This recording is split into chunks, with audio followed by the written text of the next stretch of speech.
I'm Bodybuilding.com master coach and sports dietitian Jessica Isaacs. Today, this one's just for the ladies. I'm bringing you tips for fueling during your menstrual cycle. Did you know as a female that the types of foods and nutrients that your body benefits from actually changes throughout the phases of your menstrual cycle? By being aware of these differences and adjusting your diet to support your changing needs, you can help to optimize performance, recovery, and potentially reduce some of those annoying PMS symptoms.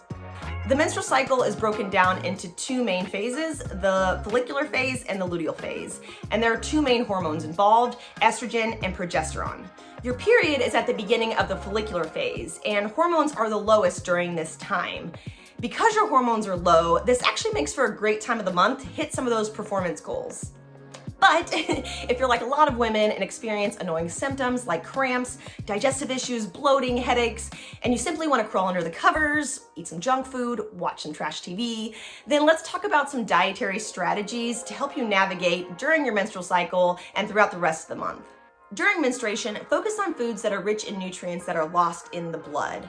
Iron is one of those nutrients. Iron is a mineral. It's involved in energy metabolism, in oxygen transport, and many other important roles within the body. Iron deficiency is already pretty common in female athletes and highly active females. We lose iron through our skin, through our sweat, through our urine, through our gastrointestinal system, and through blood. If your iron levels are low, this can contribute to feelings of fatigue and weakness. During the week of your period, focus on including some iron-rich foods. These include red meat, darker poultry meats, and then plant-based sources of iron include beans, lentils, tofu, and other soy products, and then pumpkin seeds and sunflower seeds as well. Other nutrients lost in the blood include magnesium and zinc. Magnesium plays an important role in sleep as well as muscle contraction, and then magnesium-rich foods can help to ease some of the severity of those uterine cramps. Magnesium-rich foods include things like nuts, seeds, dairy products, and dark chocolate. And then zinc is important for hormone synthesis and your immune system, among other things. Zinc-rich foods include things like seafood, meat, whole grains, and nuts and seeds as well. Besides eating more foods that are rich in the nutrients lost in your blood during your period, studies also demonstrate that anti-inflammatory omega-3 rich foods can help to reduce some of those annoying PMS symptoms. So during the week of your period, also include some fatty fish like salmon, as well as other omega-3 rich foods like walnuts, chia seeds, and flax seeds.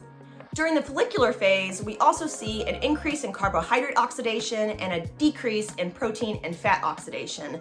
This means that more carbohydrate is used as fuel during this time period, and we're breaking down less protein and less fat during this time. So knowing this information, how do we capitalize on it? Well, pre-exercise carbohydrate is going to be even more important during this time period, especially if you're going to be performing moderate to hard intensity exercise.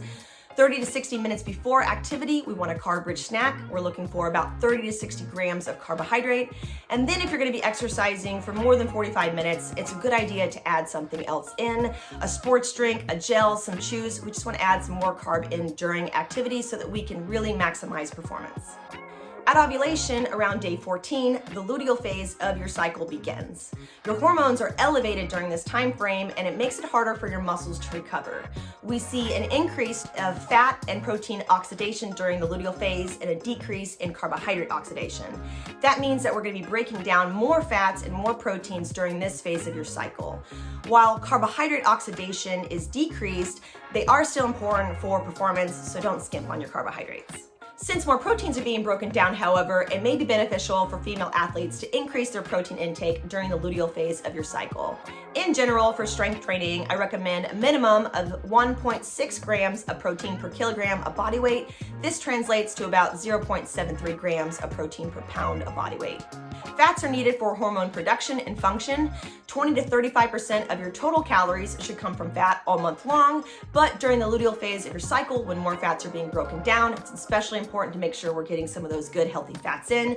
Things like fatty fish like salmon, avocado, walnuts, nuts, and seeds are great.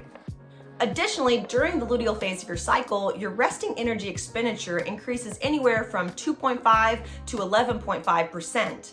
That means that if you're feeling hungrier during this time period, it's probably for a good reason. Go ahead and honor those hunger signals, increase your intake in order to support maintaining your performance and recovery and taking care of your body. One last important thing to note, menstrual dysfunction is incredibly common among female athletes and highly active females. but it's important that we don't think of it as normal. If you're of menstruating age, you're a biological female, you're not pregnant, and you haven't started your period, you're not getting your period regularly, you're missing it, you haven't had it for a few months, it's important to note this affects not only your performance, but also impacts your bone health and your overall health. So definitely something to go see a medical professional for. I hope this was helpful and that you have some great ideas now on how to navigate fueling during your menstrual cycle. I'm Coach Jess. Keep it locked in to Bodybuilding.com for more ways to build your body.